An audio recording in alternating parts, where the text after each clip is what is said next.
Fideo dosbarth i chwith ar gyfer mathemateg bellach 1-2. Llwyddiant y ffit gyda cais sgwar.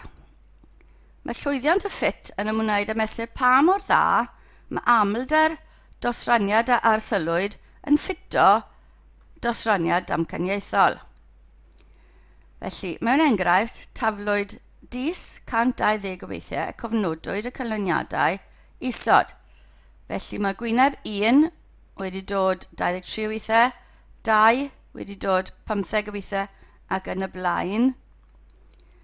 Os yw'r dis yn un duedd, byddwn nhw'n disgwyl tua'r un canlyniad ar gyfer pob gwyneb, gan fod ganddynt yr un tebygolrwydd o ddigwydd. Hynny yw, tebygolrwydd o bob gwyneb yn un chweched. Mae hyn yn enghraifft o ddosraniad unffurf arwahanol. Pob un yn gyfartal. Felly, gan ma'n ni wedi taflu'r dis 120 o weithiau, os nawn ni lluosi ein tebygolrwydd gyda 120, yr amlder disgwyliedig am expected value yw 20 yr un. 120 lluosi 1 chweched yn rhoi 20 yr un. Felly a ydyw'n amlder arsylwedig ni yn digon agos i'n amlder disgwyliedig ni i ddweud fod y dis yn un duedd. Yr rhagdybiaeth 0 y bydde bod dim gwahaniaeth rhwng y dosraniad arsylwyd a dosraniad damcaniaethol, tra y rhagdybiaeth arall bydde bod yna wahaniaeth rhwng y ddoi ddosraniad. Mae angen rhoi prawf ar y canlyniadau yma, felly defnyddio prawf llwyddiant y ffit. So, ysgrifennwn ni'r ddau gyda'i gilydd, un wrth ochr y llall, a wedyn ni yn dau rhagdybiaeth bydd H0 bod dim gwahaniaeth rhwng y dosraniadau arsylwyd a dosraniad damcaniaethol yn erbyn H1 bod yna gwahaniaeth rhwngddyn nhw. Felly, fel mesur o maint y gwahaniaethau, byddwn ni'n sgwario'r gwahaniaethau yma, sgwario fel bod dim negatif gyda ni, a'i rhannu gyda'r disgwyliant a wedyn addo i fyny. Felly, dyna'r fformula sydd gyda ni ar gyfer gweithio mas yr llwyddiant y ffit. Goodness of fit yw e'n Saesneg. Felly, O yw'r amlder a arsylwyd, observed, O am observed, a yw'r amlder disgwyliedig, y model damcaniaethol. A N yw swm pob un, sef nifer y treialon. Ni'n sgwario fel bod dim gwerth negatif dyn ni, ydyn. Ni'n gallu gweithio mas bod hwnna yn haflu hwnna, mae'n dibynnu ar y cwestiwn pa fformula byddwch chi'n defnyddio. Mae prawf gyda fi ar y sleid nesaf, a dyw rein ddim yn cael ei roi i chi yn y llyfryn fformula. Felly profi bod y ddau yma yn gyfartal. Os wnawn ni gymeryd yr mynegiad canol, sgwario'r bracet, so O wedi sgwario, minus 2, lluosi O, lluosi yr ddoi canol, plus di sgwario. Rhannu gyda'r mae ddau yna yn canslo, a mae un o'r hyn yn canslo, a mynd ar sigma mewn. Felly mae sigma O sgwad dros dyn ni, minus 2 sigma O, plus sigma 1 o'r E's. Gan fod swm yr O a swm yr yn gyfartal, achos dyna nifer y treialon i wneud, mae gyda ni minus 1 o'r una, a mae hwnna'n haflu N swm yr amlder yw N, felly. Mae'r ddau fformula yna yn gyfartal. Felly, nôl i'n enghraifft ni, mae gwyneb N gyda ni, yr amlder arsylwedig gyda ni ar y top, a'r amlder disgwyliedig o dditano. Felly, ni angen, newn ni ddefnyddio'r fformula canol, felly tynnu nhw wrth ei gilydd, y ddoi gwerth am yr amlder, sgwario nhw, a rhannu bob un gyda'r amlder disgwyliedig. Adio'r unna gyd i fyny, a ni'n cael 3.4. X sgwar, achos dyna ystadegyn brawf bydd ni'n amcangyfri ar gyfer yr ystadegyn chi sgwar. Felly mae angen profi'r canlyniadau yma. So mae'r ystadegyn brawf x sgwar yn amcangyfrif da ar gyfer y dosraniad chi sgwar. Cyn belled y bod cyfanswm yr amlder yn fwy na 50, mae hwnna bwysig, a bod disgwyliant yr amlder unigol ddim yn llai na 5. Gellir cyfuno amlderau cyfagos i wneud yn siŵr bod disgwyliant yr amlder yn fwy na neu'n hafel i 5. Gael fe'n croni neu pooling yn Saesneg. Felly, mae y chi sgwar, ni'n cael rhain yn tabl 6 yn y llyfrau fformula, llyfrau tabla, a ni fel arfer angen y cwt lan fyna. Gradd o ryddid yw nifer y celloedd minus nifer y cyfyngiadau. Gawn ni weld yn gwahanol sefyllfaoedd beth yw hwnna'n dod i. Neu fi yw nifer yw'r gradd o ryddid bydd angen yn ei ddefnyddio. Felly, os yw'r parameter yn adnabyddus, bydd gennych n-1 gradd o ryddid yn eich dewis o gelloedd. Yn enghraifft ni, mae gennym 6 gwyneb, felly 5 dewis rhydd, rhaid i'r cyfanswm ar gyfer y cell ola fod yr un peth a nifer y treialon. So n-1 ar gyfer y celloedd yw'r gradd o ryddid. Pan yn profi am ynghysyndebau mawr rhwng yr amlder, dan sylw ar amlder disgwyliedig, y rhanbarth critigol yw'r cynffon ucha y dosraniad ar gyfer chi sgwar. Nid oes tebygolroedd i werthoedd bach iawn o'r ystadegyn brawf x sgwar i ddigwydd, byddai hyn yn golygu bod yr amlder dan sylw a'r amlder disgwyliedig yn ymhys o agos, felly lan ar ochr yna byddwn ni'n defnyddio. Nôl i'r enghraifft, ni'n mynd i ddefnyddio'r lefel arwydd y cad 5%.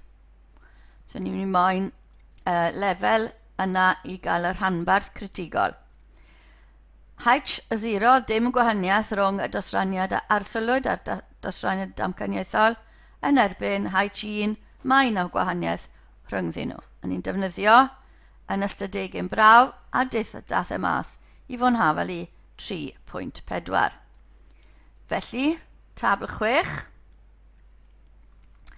mae niw y gradd o rhyddid yn 6 cell dyn ni, felly tynnu'n 5, so ni'n edrych ar draws ar 5. 5% cynffon ucha, felly ni'n edrych ar 0.95 ar hyd y top, a ni'n cael y gwerth critigol 11.070 sy'n rhoi ni'r rhanbarth critigol yn fwy na 11.070. Mae'n gwerth ni, 3.4, ddim o fewn y rhanbarth critigol, felly ni'n cadw H0, does na ddim gwahaniaeth rhwng gwerthoedd arsylwedig a dosraniad damcaniaethol. Profid dosraniad binomial fel model. Yr amodau lle fydd dosraniad binomial yn cael ei fodoli yw bod nifer y treialon wedi ei gosod ar gyfer arsylwadau, bod y treialon fod yn annibynnol, dim ond 2 allbwn sydd ar gael llwyddiant neu methiant, a mae'r tebygolrwydd o lwyddiant P yn gyson. Mae P yn mynd i fod yn hysbys yn yr uned yma. Ar gyfer treialon binomial, dyna'r tebygolrwydd, os ydych chi'n cofio, n dewis x, p i'r pŵer x, q sef 1 minus p i'r pŵer n minus x. A wedyn yr amlder byddai hwnna lluosi gyda n yn nifer y treialon. Mae gan y dosraniad binomial 2 parameter n a p. Mae gennym yr un cyfyngiadau yma, mae p yn hysbys, a bydd y cyfanswm yr amlder disgwyliedig yn yr un cyfanswm ar nifer y treialon. Felly, gradd y rhyddid yw nifer y celloedd minus 1, a felly dyna beth bydd ni'n defnyddio. Enghraifft 2. Credir y gall y data yn y tablau modelu gan dosraniad binomial n yn 10 a 0.2 yw p. Darganfyddwch y gwerthoedd disgwyliedig a rhowch braf i weld os yw hyn yn fodel da. Defnyddiwch lefel arwyddocâd 5%. Felly, dyna beth ni'n cael. Gosod y rhagdybiaethau. Does dim gwahaniaeth rhwng y dosraniad a'r sylwyd a dosraniad damcaniaethol yn erbyn mai yna wahaniaeth. Mae 100 yn yr nifer y treialon. Felly gweithio mas y disgwyliant bob un o'r celloedd yma. Felly ar gyfer x yn haflu 10, mae dyn ni'r fformula hynna sy'n rhoi 0.1. Paidwch ar y talgyrnu yn rhy gyflym. Felly ar gyfer x yn haflu 1, ni'n cael y gwerth yma. Ac yn y blaen, ar gyfer pob un o'r celloedd, mae angen llosur uned y 100 i gael amlder disgwyliedig bob cell. A ni'n cael 10.74, 26.84 ac yn y blaen. Nawr, os chi'n cofio, sdim hawl, mae rhaid ni gael dros 50 yn y nifer treialon a sdim hawl i unrhyw un o'r celloedd disgwyliedig fod yn llai na 5. A mae gyda ni 4 ohonyn nhw yma, felly mae'r angen i ni grynhoi'r data ar gyfer rhain mwyn cael yn fwy na ni'n haflu 5. Felly mae'r colofnau olaen gyda'i gilydd o 4 draw yn mynd i roi 12.09 ar gyfer y disgwyliant a'r 15 ar gyfer yr rhes ar gyfer yr arsylwedig. Gweithio'r rhain mas. Felly o wedi sgwario o'r fformula arall nawr. So o wedi sgwario rhan i dy ac adio'r ein lan a ni'n cael 101.545. Tynnu n i gael yr ystadegyn brawf a ni'n cael 1.545. Felly'r ail fformulað hwn, o disgwario ran i dy ac adio nhw lan, ni'n cael y gwerth yna. Tynnu yr n a ni'n cael 1.545. Edrych ar y table, felly dyna beth sydd gyda ni. Tabl 6, 5% cynffon ucha, edrych ar 0.95. P yn hysbys, felly 5 colofn, 5 cell, felly 4 yw'r gradd y rhyddid. Felly edrych ar 4, 0.95 yr tabl 6, a ni'n cael yr gwerth critigol yn 9.488. Felly ranbarth critigol yw fwy na hwnna. Mae'n gwerth arsylwedig neu ddim yn y ranbarth critigol, felly cadw H naught mae'r dosraniad binomial yn fodel addas ar gyfer y data.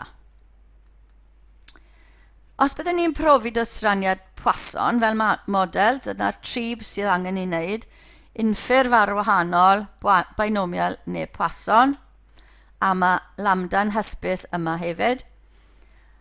Yr model llefydd Poisson, dosraniad Poisson yn cael ei fodoli yw bod yr digwyddiad yn digwydd yn annibynnol i'w gilydd, bod y digwyddiadau yn digwydd ar raddfa cyson, hynny yw bod nifer cyfartalog mewn cyfwng, mewn cyfrannedd a hyd y cyfwng, a bod cymed yr amrydiad yn hafal i'w gilydd.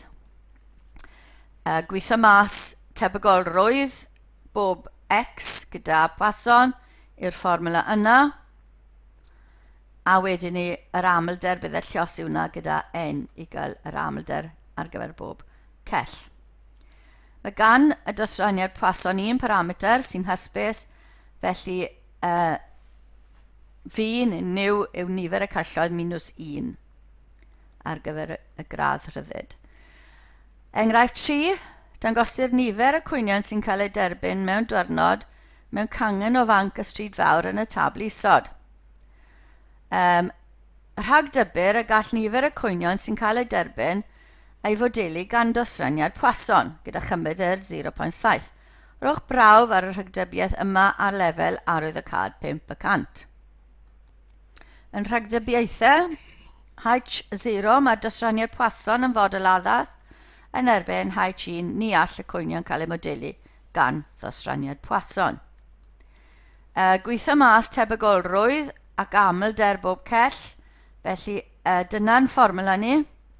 Ar gyfer x yn haflu 0, mae gyda ni'r gwerth yna ac yn y blaen ar gyfer y lleill. Llosi hwnna gyda 461 sydd yn yr nifer yr bobl i gyd sydd wedi ymweld â'r banc. Felly, llosi pob un o'r rhain gyda 461.